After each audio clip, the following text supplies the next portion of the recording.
Please join me in Kansho. Namo Amitabha Butsu. Namo Amitabha Butsu. Namo Amitabha Butsu. Namo Amitabha Butsu. Namo Amitabha Butsu. Namo Amitabha Butsu. Namo Amitabha Butsu. Namo. Minasan, yokozo. Okaeri namasai. Namo. And special welcome to everybody. And I would like to take this opportunity to welcome our members who are joining us via Zoom with a special hello to Zenju-san, son of Miho. I want you to know that your BWA Obachans are waiting the day when we can say konnichiwa in person. We are here today to remember Lady Eshinni Kakushinni-sama, the wife of Shinran Shonin, and their daughter Kakushinni, who is Kakushinni-ko, who is considered to be the patron mother of Jodo Shinshu. In the long history of Buddhism, until Eshinni, no woman had ever spent her life as the wife of a monk. Monks were supposed to be celibate. She supported Shinran in his missionary life of teaching Nembutsu, had 6 children, and played a great role in establishing Jodo Shinshu. Kakushinni established the place where we call our sex home, Nishihonganji in Kyoto. All of this was done during times of war, disease, drought, and famine. Sound familiar? Without these women whose dedication and resilience kept Shinran's teaching alive, we would not be here today as Jodo Shinshu Buddhists living the Nembutsu. Please join me in a reading of the 3 treasures.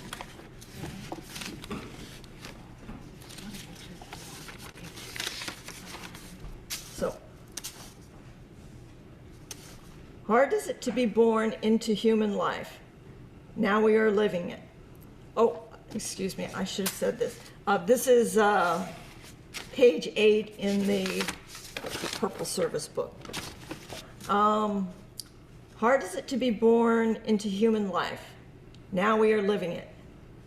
Difficult is it to hear the teachings of the Blessed One. Now we hear it. If we do not realize the truth in this life, when will it be realized? Let us reverently take refuge in the 3 treasures of the truth. I take refuge in the Buddha. May we absorb ourselves in the principle of the way of enlightenment and awaken ourselves the supreme will. I take refuge in the Dharma. May we be submerged in the depths of the doctrine and gain wisdom as deep as the ocean. I take refuge in the Sangha. May we live in harmony in the great assembly as disciples of Buddha and be free from all hindrances, becoming units of true accord in the life of harmony in the spirit of universal oneness, freed from the bondage of selfishness. Even through myriad ages of kalpas, hard is it to hear such an excellent, profound, and wonderful doctrine. Now we are able to hear and receive it. Let us thoroughly understand the true meaning of Tathagata's teaching. Namo Amitabha Butsu. Namo Amitabha Butsu. Namo Amitabha Butsu. Namo Amitabha Butsu. Namo Amitabha Butsu. Namo Amitabha Butsu. We will now do Sutra chanting with Reverend Adams. Juseige, page 93 in the Purple Service book.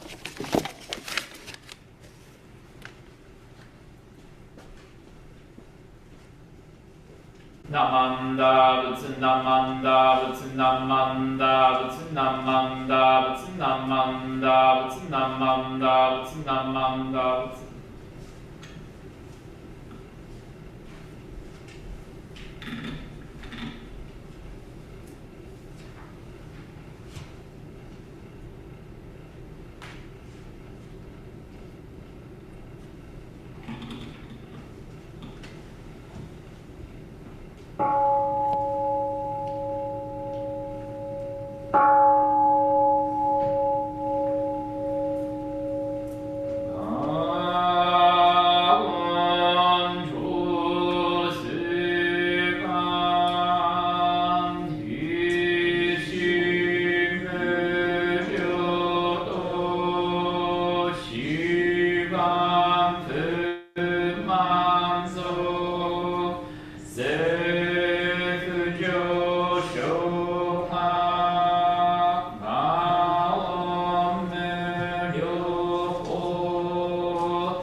Thank you, Sensei.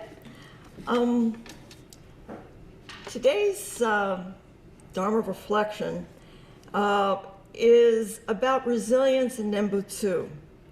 So what I'd like to say is this.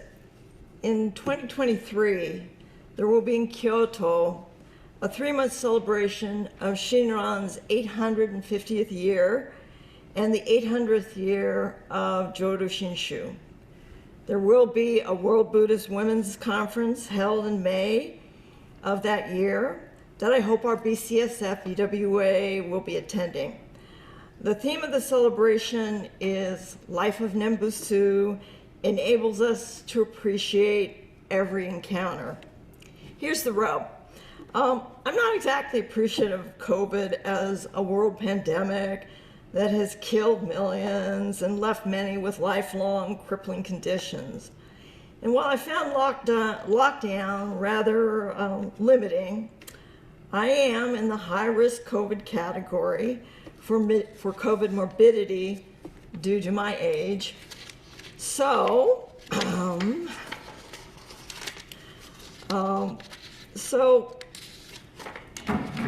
lockdown really isn't so bad, considering the alternative. Learning to use Zoom has helped with some of the isolation. What I found, and where I found an amazing amount of strength, is in our BWA members. Particularly when I think about our members who are ministers' wives, we have 2, and those who are ministers' daughters, we have 3. It is there that I found the meaning of Eshinni and Kakushinni and the importance of women in Buddhism. For example, this picture, Menasai.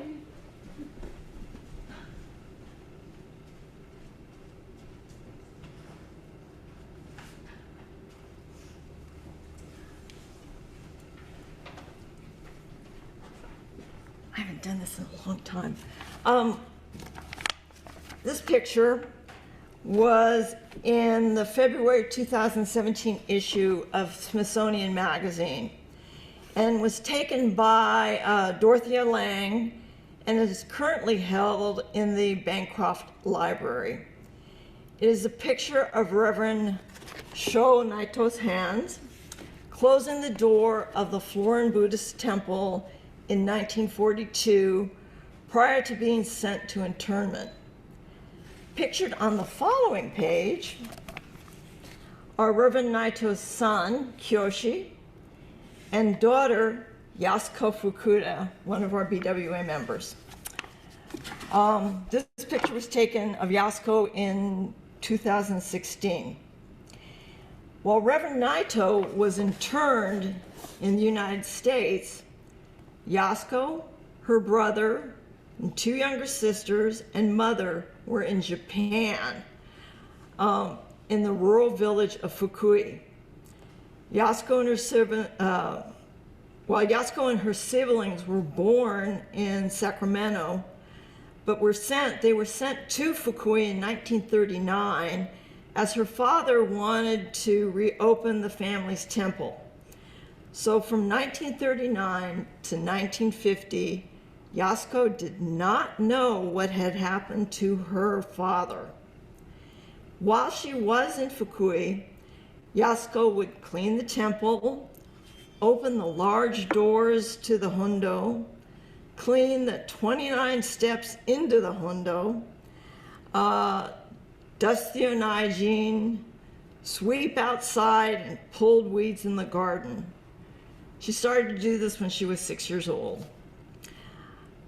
Doing this stuff is what we now call toban. All the while, there was a raging war, soldiers coming through, the sound of B-52s overhead, fear of disease because there were no medicines, constant food shortages, nothing to eat for the better part of 8 years. Yasuko and her siblings were repatriated to the United States in 1950.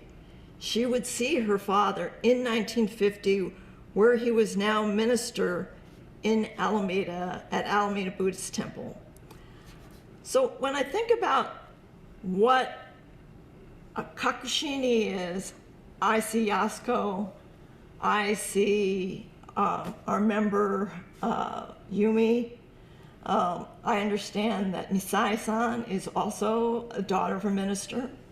When I think of the wives of the minister, Misai-san and Mrs. Kobara, and the lives that they have to lead, it's not easy.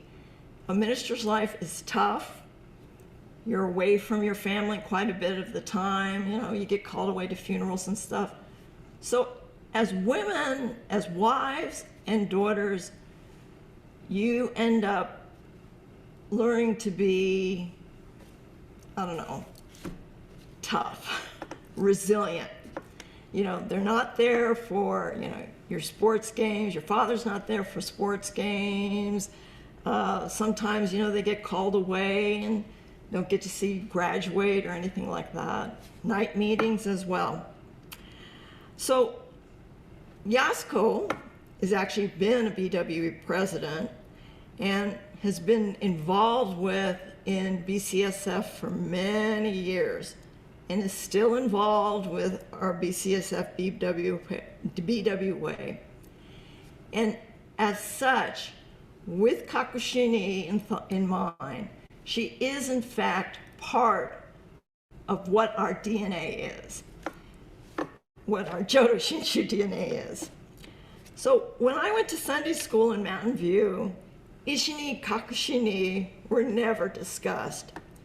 In fact, most of the ministers who delivered Dharma talks did so in Japanese. So my knowledge of Jodo Shinshu is pretty shallow and really based a lot on family tradition. Luckily, we have a minister who can speak intelligently about today's topic of Nembutsu and resilience.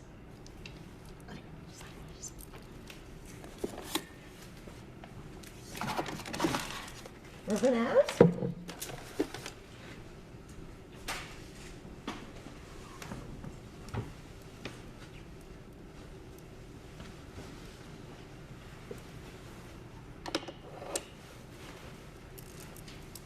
Please join me in Gassho. Namam Dabutsu, Namam Dabutsu, Namam Dabutsu, Namam Dabutsu, Namam Dabutsu, Namam Dabutsu.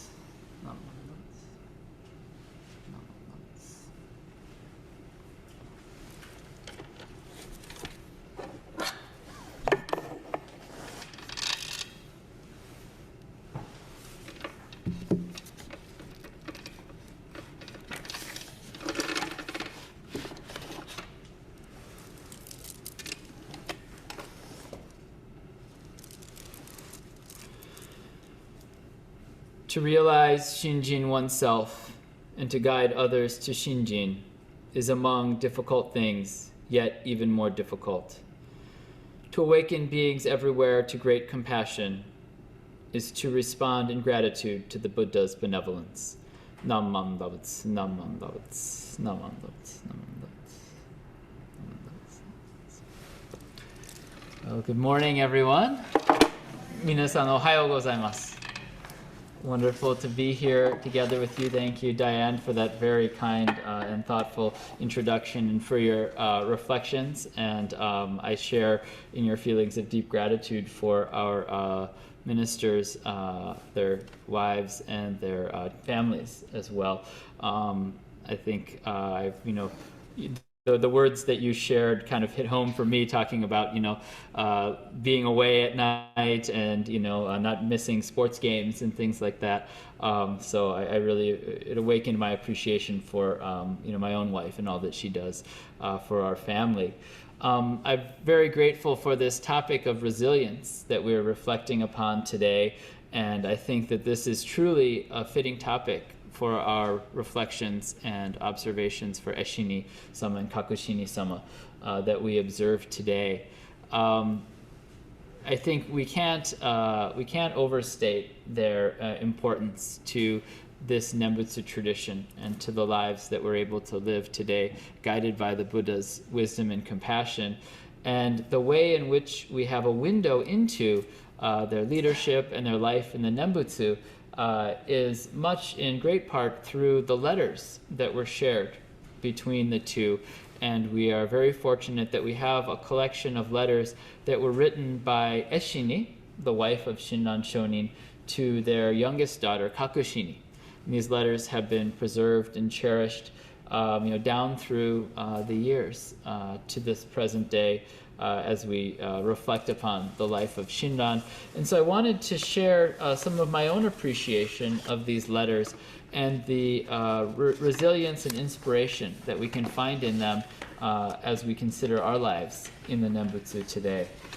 So these letters are interesting because we don't have a back and forth. We only have the response from the mother Eshinni. We don't have the questions, but in many cases, reading the letters, the question is implied. And one of the most powerful letters of those really speaks to me to the resilience we can find in the Nembutsu in our time of grief.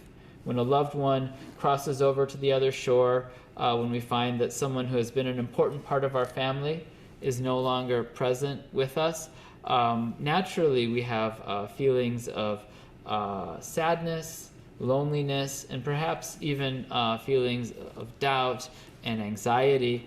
And in one of the letters from Eshinni, we have a kind of response to this. And I wanted to share, I'll be sharing a little from some of these letters, 3 of the letters that I find particularly inspiring. And there's one letter that begins with very powerful and comforting words, and words of resilience. Eshinni writes to her daughter Kakushinni, "Let me assure you that I read your letter, dated the first day of the 12th month last year, sometime after the 20th of the same month. Above all, concerning the birth of my husband Shinran in the Pure Land, nothing whatsoever needs to be said anew." So if we think about what Eshinni is saying, she's saying, I received your letter, I heard your concerns, right? So she's listening to her daughter's concerns, and she begins by saying, above all, concerning the birth of my husband Shinran in the Pure Land, nothing whatsoever needs to be said anew. So listening to this, what do we imagine Kakushinni's letter might have been that Eshinni received? Perhaps it was a letter wondering, what happened to Shinran? What happened to Dad when he passed away? Right? Kakushinni was there with him in Kyoto when he passed. Eshinni was living at the time separated from them in Echigo, which is now Niigata Prefecture. And so we don't know the circumstances of Shinran's passing, but at the time there was a belief that those who had settled birth in the Pure Land, when they passed away, it was very peaceful. They were reciting the Nembutsu. Maybe there were, purple clouds or marvelous aromas, or all of these marvelous things had occurred. That was what we often hear in these legends or these stories of those who had realized birth in the Pure Land. Perhaps that wasn't the case when Shinran crossed over to the other shore. And so perhaps Kakushinni had this question in her mind, did Dad really realize birth in the Pure Land? To which Eshinni responds immediately, without hesitation, certainly he received birth. And how does she know this? How does she know that his birth was settled? She goes on to describe an experience that she had.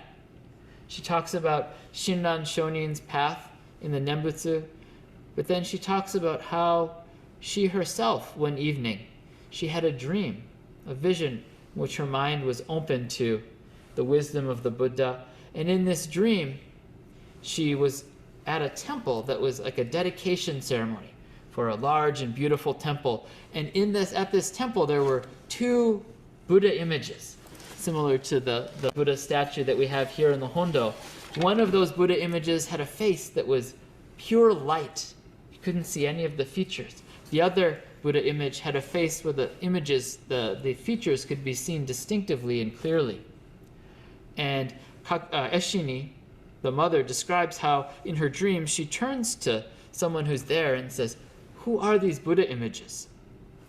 And this person she hears in the dream tells her, the one whose face is all light, that's Honen Shonin. He is the Bodhisattva of wisdom, the Bodhisattva Seishi. Right? Now Honen was the teacher whose teachings had brought Eshinni and Shinran Shonin together. Right?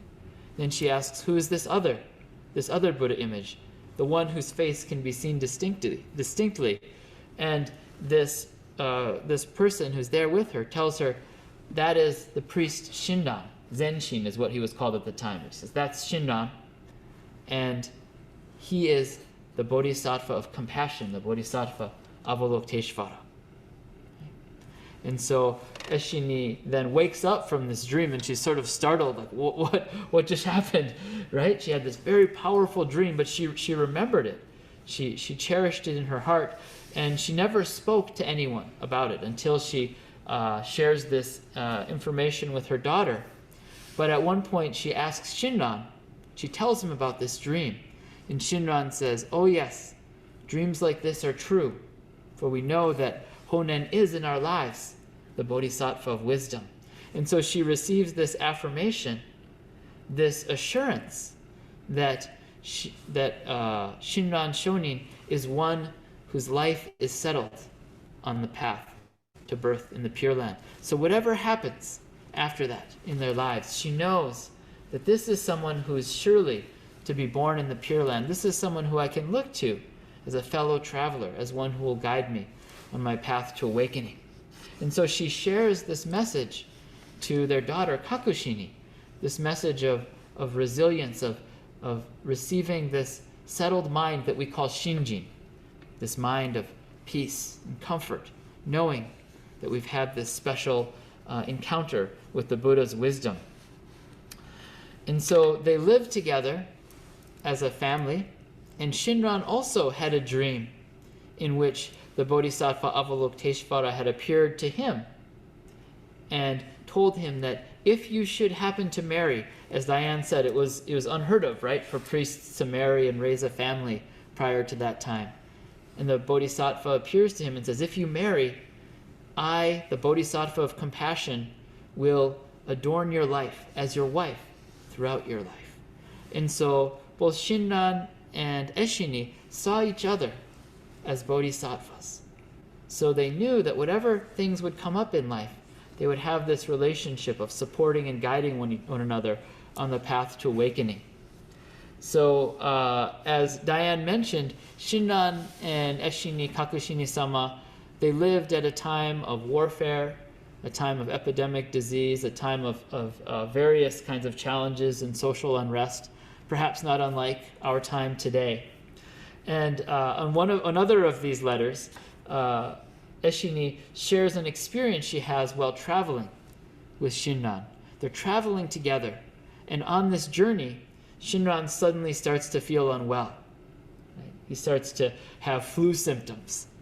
Right? How would you feel, right? These days, one of your loved ones starts to have flu symptoms immediately. Oh no, right? You're rushing to the pharmacy or the hospital to get your COVID test, right? Your great feelings of anxiety and worry. Shinran Shonin then, he's lying in bed, lying down. He's not speaking at all. He's not receiving any guests. He's just lying there very still. And Eshinni describes how she hears him muttering something, and he says, this is how it will be. This is how it will be from now on. And she's listening very closely.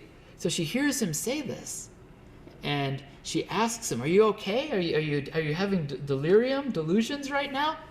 And Shinran speaks to her very clearly, and he says, I have been Since this fever began, I've been reciting the larger sutra continuously, so much so that when my eyes close, I can see the words perfectly clearly. Not a character is missing. So Shinran has entered into this deep kind of state of reflection and concentration, reciting the sutra over and over again, and then he realizes in the midst of this, he says, all I need is the Nembutsu. He lets go of this continuous recitation. He says, Namo Amida Butsu. It's all I need from now on. This was my foolish, vain pride, thinking that I could do something by reciting this sutra, that somehow this will bring peace of mind, when the true peace of mind is that which I receive from the Buddha. And so Eshinni hears this teaching. Think of how attentive she must be to hear her husband's muttering and mumblings and so forth, because she writes at this letter at the time, she says, I remember when this was, because our son was at the time 4 years old. And by the Japanese way of counting, he was 3 years old. So they're traveling with a toddler, right? A 3-year-old. Can you imagine, right? All of the, the activities and things I think about when I travel with my wife. We haven't traveled in a while, but, when we used to go someplace, it's all hands on deck, especially with a toddler, right? You're constantly, okay, where's the kid? What are they doing? What are they getting into? Somebody's got to carry the diaper bag and, who's got the food and all of these different things. So they're traveling with a toddler. Her husband becomes sick. He's in bed with a fever. What does she do? She's there listening to him, caring for him, but also with an open mind, attentive to what he's doing. And she receives this message that in these times of difficulty and disease and uncertainty, all we need is Namo Amida Butsu. And she receives this great peace in her heart, this peace of Shinjin. So in these letters, we hear her. She's sharing the peace that she receives from her settled mind in the Nembutsu. But she's also encouraging her daughter. These letters are a message to her daughter, passed down for all of us to receive now, that in the times of difficulty, we can turn our ears to the Nembutsu. This is all we need. We have our good companions who are our guides and our supports. Towards the end of her life, she writes a letter to Kakushinni, and it's a letter where she expresses her own feelings of loneliness. She says, I long to see you and to see your children. She's a mother and a grandmother. She's living far from her children. She's separated. She's not able to see her grandkids regularly, right?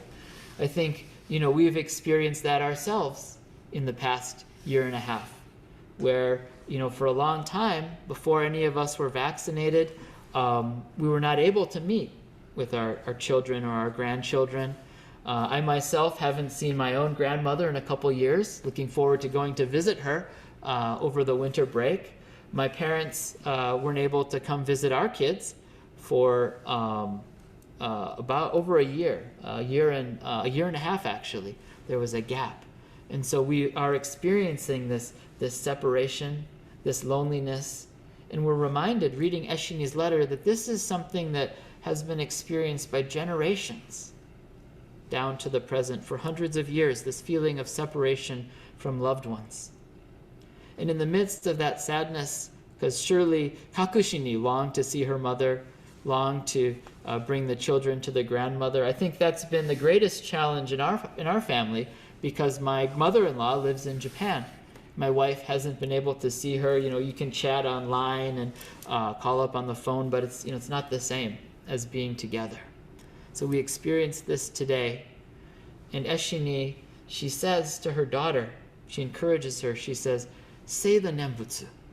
Say the Nembutsu, for we will be born together into the Pure Land of Amida Buddha. Everything will be bright. There will be no darkness in that world. So let us journey together on this path to awakening. Find strength and resilience in the Nembutsu. Eshinni shares this message with us through Kakushinni, who cherished these letters and passed them down for us. This message of awaken Shinjin, awaken this great entrusting for ourselves, and guide others to take refuge in the Buddha. And this is our way to show our appreciation for the Nembutsu that we have received, to live a life of peace, to live a life of strength in the midst of the challenges, to appreciate that our lives are settled on this path to awakening, and that all those from whom we are separated, our lives are sharing a common destination in the world of peace and bliss, the world of awakening. And even if we're unable to meet in this world, that we do come together in oneness as we enter into the world of the Buddha's peace and bliss that we call the Pure Land of Amida Buddha. And so we observe this service today to recognize and show our appreciation for Eshinni and Kakushinni, who have crossed over to the other shore and continue to be our guides from the world of awakening in this world that we live in today. So I'm truly grateful to all of you that we've been able to spend this time together in the Hondo. It's a wonderful and truly meaningful occasion to gather today as we remember these ladies, these wonderful Dharma teachers who made the Jodo Shinshu tradition possible, the builders of the Kakushinni who built the first temple, the first site for remembrance for Shinran Shonin, which is the basis for our Honganji and our Jodo Shinshu temples. And so to observe and gather as we come back into this sacred space, remembering their lives and their wish for all of us to receive this great peace of mind through entrusting in Amida Buddha. So I'll conclude my reflections at this time. I'm truly grateful to all of you for being together with us today in the Hondo. I invite you to join me in Kansho. Namo Amida Butsu. Namo Amida Butsu. Namo Amida Butsu. Namam Dabutsu. Namam Dabutsu. Namam Dabutsu. Namam Dabutsu. Namam.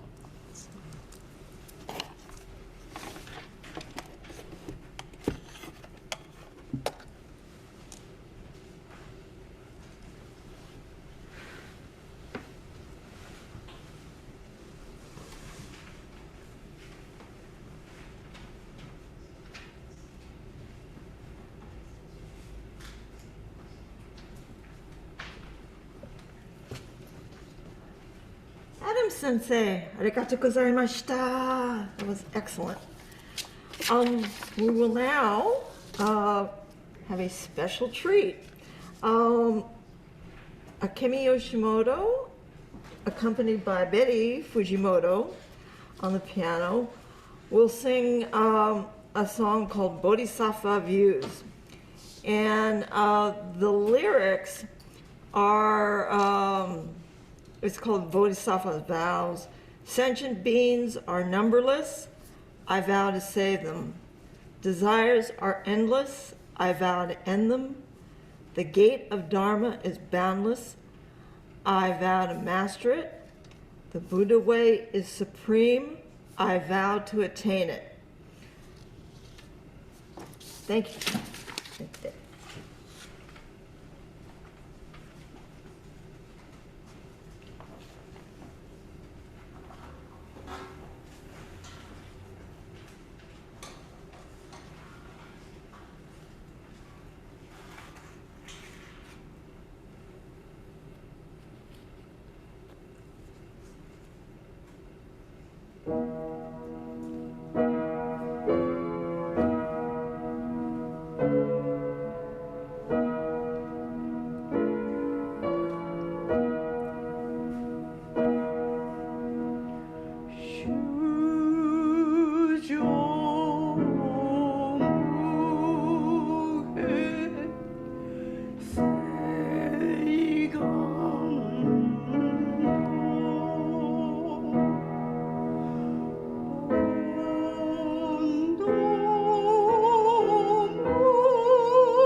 Whoops.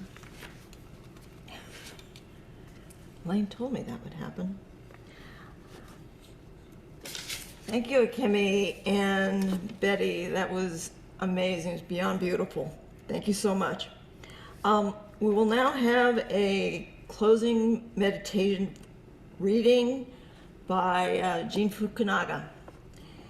And it's from the letters of Eshinni Kakushinni.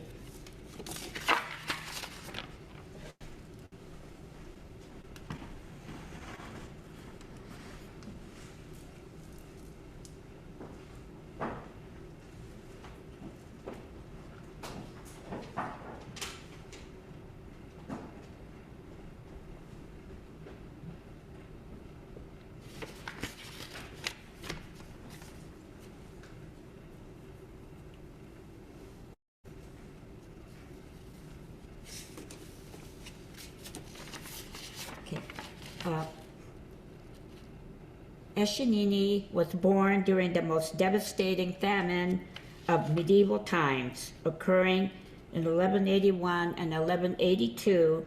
She also lived through another major one in 1230 to 1231. She mentions the third one in 2 letters written in 1263. The totality of her letters reflect her acceptance of the impermanence of this fleeting world, coupled with her devotion to the Nembutsu. So this is letters 3 and 4, dated 1263, 2nd month, 10th day. Eshinni writes, Kakushinni. I became 82 this year, between the 11th month of the year before last and the 5th month of last year. I kept waiting for my time to come, wondering over and over if it was now. But as of today, I am not dead yet. Nonetheless, I wonder whether or not I will starve to death during the famine of this year. I do not know what to do to grow things, so this world seems less and less dependable. Though it is not clear how much longer I will live, there is no reason for me to feel bitter toward the world.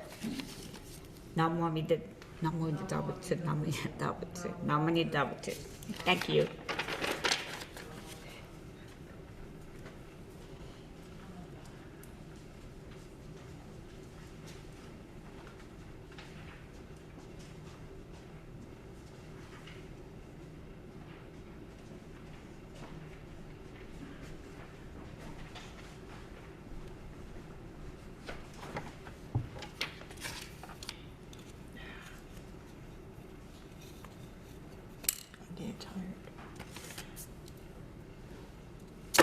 Thank you, Jean. That was lovely. Thank you to everyone who came today to be here in the Hondo. We're the first group to have a service in the Hondo since the start of the pandemic last March, when we officially went into lockdown. So for me, this is an incredible treat.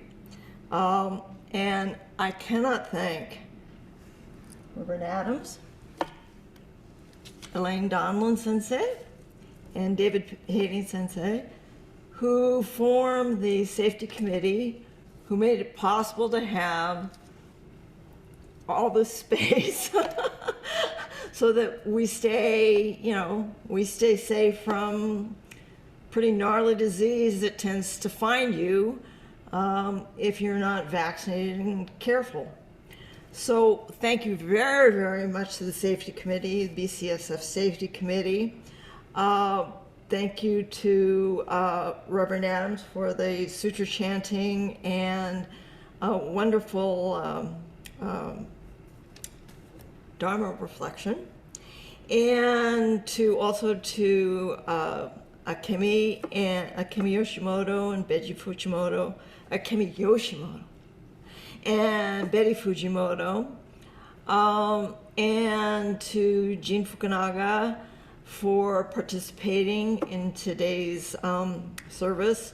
You know, as a BWA president, I have to tell you, I cannot thank all BWA members for hanging in with me this year, for these past year and a half. Truthfully, we made all of our meetings save one, and that was because I couldn't figure out how to use Zoom. It took me a little while. There's a learning curve. But we made it. We always made quorum. We actually got quite a bit done. And it doesn't happen. It's not a thing of one. We're a group. We do things together. We always have. And so to the officers who hung in there and, we all work together. So now we're here. Let's hope the course of whatever allows us to come back soon. And I can't tell you to everybody, even those of you who are on Zoom here, thank you so much. Are there any announcements? I know Kevin has one. I have one. We will be having next month for BWA members our annual end of the year celebration. Last year we did it in the garage with take home bento. This year you're going to have to take the bento home, but we are going to have we're going to have service and a little celebration afterwards. Get to play some games. Jean's come up with kind of a cool game. So it'll be fun. So that will be Saturday, December the 11th at 10 o'clock here. So I sent the invitations out yesterday, and hopefully you'll get them soon next week. Kevin?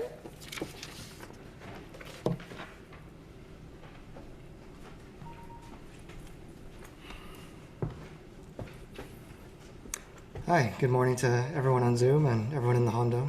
Good to see you all. Last time I'll be making this announcement. It's time for the Board of Directors election. This time the term is a 2-year term as opposed to 3. There are 7 open positions. The only requirement is that you'll have to have been a paid member for at least 1 year. You'll have to submit a written candidate statement answering 2 questions. Why do you want to be on the board, and what do you hope to accomplish while on the board? And the deadline is today and tonight. So if you know you want to submit it, send it us today or tonight, or just let us know it's coming. And you can send it to me or Elaine. And there's more specific details you can refer to in the most recent newsletter. Okay, that's it. Thank you very much.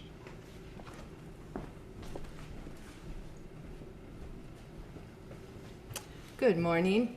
I wanted to, again, I've done this for the last couple of weeks to let folks know we are open now, and it is so nice to see folks in front of me as well as the folks at home tuning in. So, brief calendar update. Next week, Thanksgiving weekend, so there will be no Sunday service, but then the first Friday in December, we will have our Bodhi Eve service, which will be, again, similar to this, in person, as well as live stream, so on Zoom. So again, call the office, reserve a spot. You'll first visit to BCSF, you'll have to show your vaccination card. Masks are mandatory, and we're practicing social distancing, so it's nice to see everyone spread out, masked and vaccinated. That's the first Friday. The first Sunday is our Bodhi Day service. And again, from Sunday on, we're again open to everyone. So please look at your calendars. It'd be lovely to have you here. We have a 30-person max. So that is why we are asking people, we're requiring people to register with the temple before showing up. We're not accepting any walk-ins at this point. Okay? So thank you so much. Susan, do you have something also? Huh? Bento afterwards. Oh, thank you. It's so nice to have Susan back in the Hondo yelling things out. Feels like old times. So Susan kindly reminded me that we will also have another fundraiser, a December bento, and that'll be following the Bodhi Day service, which is December 5th, Susan? December 5th. Okay, so Bodhi Eve is December 3rd. Sunday, December 5th is our Bodhi Day service, and we'll have the fundraiser bento following. And the information, I think, has already been sent out, correct? Or will be sent out shortly. So look out for that. And thank you all in advance for supporting that fundraiser and for supporting our prior fundraisers. It's really helping out to help to sustain the temple and all the activities within it. So thank you so much.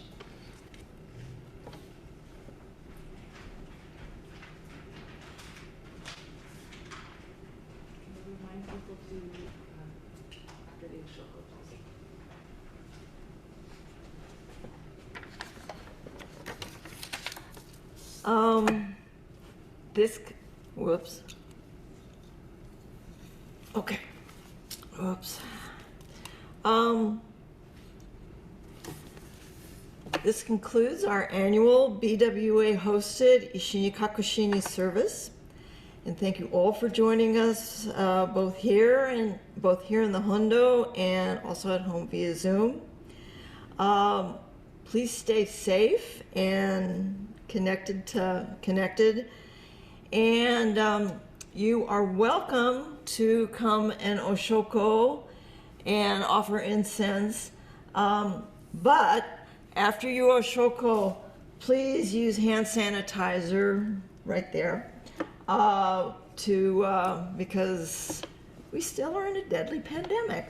So anyway, so yes, that would be what the safety committee has asked us to do. So please do feel free to oshoko.